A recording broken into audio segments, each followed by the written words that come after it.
Hey guys, what is up? My name is MaxAscension, and welcome back to this month's, well, whatever, does that workout in real life? Terrible title, I am quite aware, don't need to sound weird. Anyway, so this month, due to winning things on Google+, which on my channel there should be a link if you want to go and do that, this month is One Piece. Now, I know there are a lot of characters in One Piece, like, oh my god, there's a lot of characters in One Piece. So I went with Zoro, because I have personal preferences and I couldn't figure out how to do a Luffy one, so shh. So Zoro. Zoro's build, he should be appearing somewhere on the screen. Maybe there? I don't know. You'll see him. Zoro's build. What is it? Well, they show Zoro training with mouth weights and weights all along for sword training. So mostly the triceps and areas like that. I know I don't... very little triceps on my body. But so, I'd say even with little triceps, the triceps are a weird area. They can be well defined, but not be the strongest. I don't know how to phrase this, but you can really work out the triceps, and a really good way to do that is with dips. So, I think, because, okay, so the videos have been weird. The last one, I feel like you guys actually want more seeing of it. So I figured this time I would show you live, or live-ish. I'm doing this in one kind of shot. So, dips. What exactly... Yeah, I know, right? Weird. So dips are just kind of moving, like, with your hand right here, pushing yourself out, and then it's using and coming down. It's quite simple. It works the triceps off nicely, and it does a good job. So, that alone, though, isn't really going to get you the build that you're looking for. If you're looking to get Zoro's build, is the problem. Zoro's build is a lot of good biceps, good triceps, and overall a lot of upper body and chest training. So for this you want to do stuff like a standard push-up. But if you're going to be doing this there's levels you gotta look out for here. So in my personal opinion, what you should be doing is about 50 dips, what I showed right there. About 50 push-ups to work the biceps and the core area, chest muscles as well. That's going to give you a great way for just core and, of course, working your biceps and getting more of a build there. That's going to work both of these areas.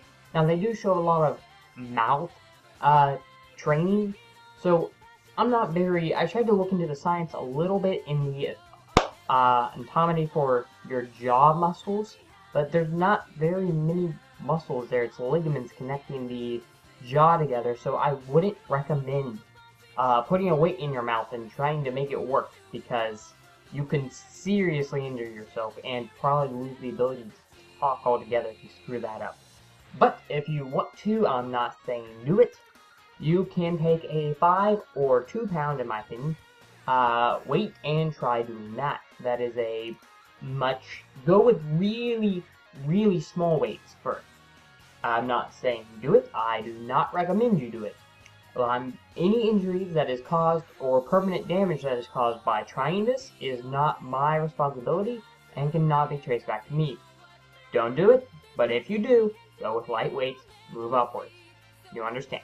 Now, so they show a lot of downward sword motions with, okay, how about I put it this way? They show a lot of stuff with, ooh, where did it go? Damn it. I can't find it. So downward sword motions. If you have a sword, you can do that. I have a lightsaber somewhere around here. Yes, I know, nerd as heck, but that's what I am. I'm a very big nerd, so if I could find my lightsaber, somewhere, I would show it to you, and sit back there. No, that's a gigantic baseball bat. Where the heck is my gigantic lightsaber?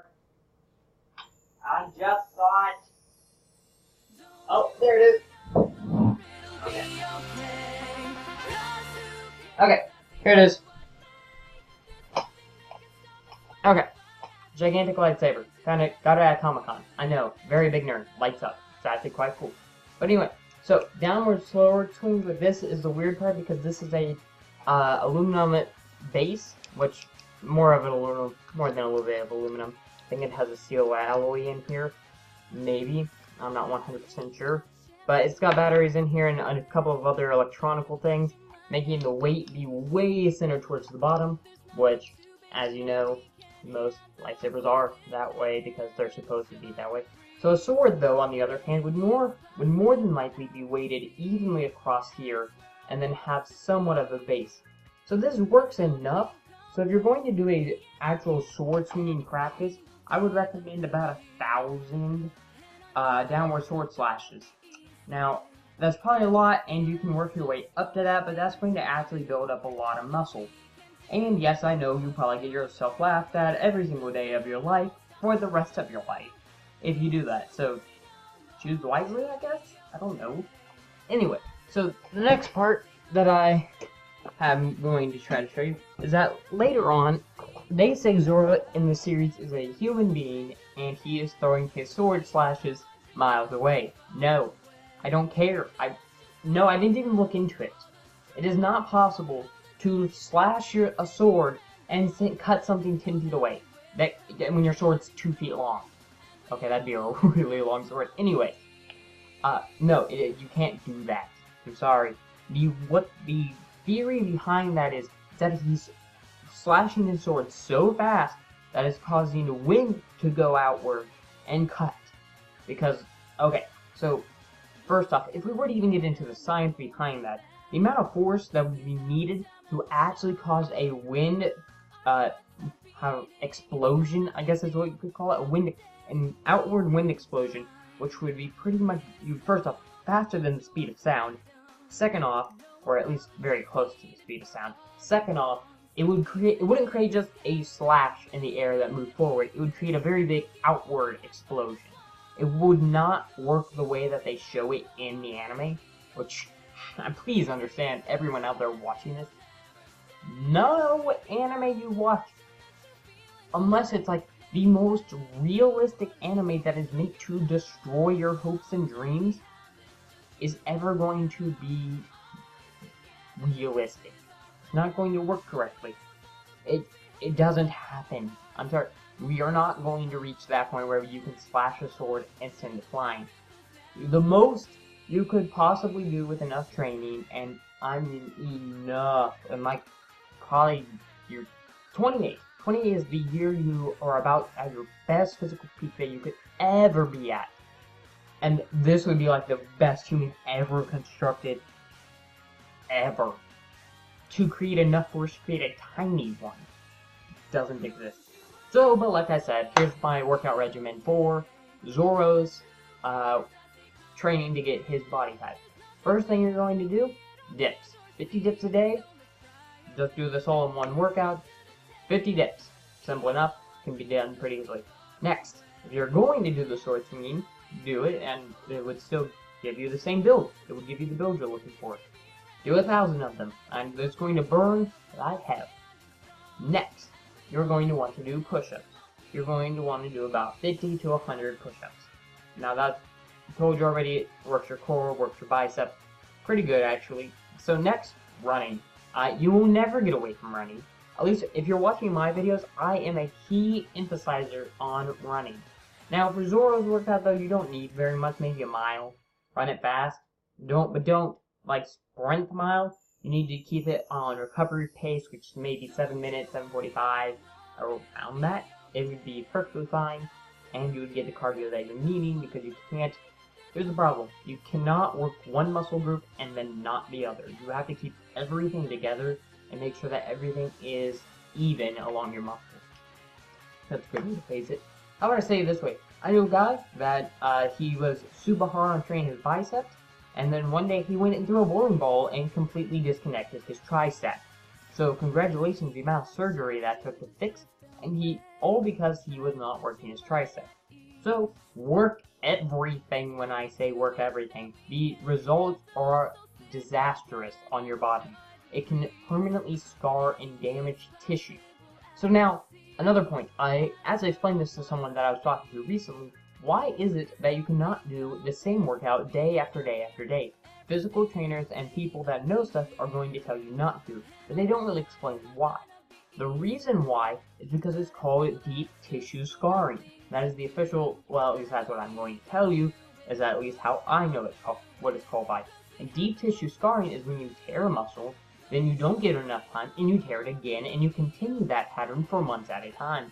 This will cause the muscle to completely tear and not recover as well as it should have, or permanently scar it where it can't recover as good as it could have if you had not scarred it. These words. That's called deep tissue scarring and can cause you to not ever hit the peak that you could have hit if you had not done it. Jesus Christ. I can't think of intelligent ways to say stuff today. So that's why you don't do stuff day after day after day after day. That's why even in running, you do long distance and short distance, but not the same, not long distance, long distance, long distance. We, for long distance runners, do long distance, some short, hard, sprint, whatever you call it, workout, then long distance. We try to keep it to where we're doing different muscle groups every single day, so that we're not causing deep tissue scarring. Ooh, that was a lot of words. Anyway, so that's about it. If you guys if you want to get a better build in your legs and the rest of your muscles, you want to do a plank workout. The way I recommend this is going down into a just basic, here, I said I would show most of this, so what you're going to want to do is just go basic plank. That's just going to be, you can't really see me, so just both like this, keep your body flat, then move on to hands up. After you've reached this piece, I know you can't see me, 100%, you switch to the other side, you keep this for 30 seconds, then you're going to move to your back, so it's pretty simple. Okay, there we go. Then you're just going to keep this, then after you've kept a good amount here, you're going to want to move, do all of that again, but on your elbows. This will hurt if you're not on a soft surface, so please plan accordingly. After all of that is said and done, I don't think there's really anything else. That is a very basic workout to work for Zoro's body. If you get to a point where that becomes really easy, do more. That's a simple thing. That's pretty much all I gotta say. Thank you guys so much for watching. I know I'm about to press a key binding, so thank you guys so much for watching. My name is MaxAscension, and see you guys later.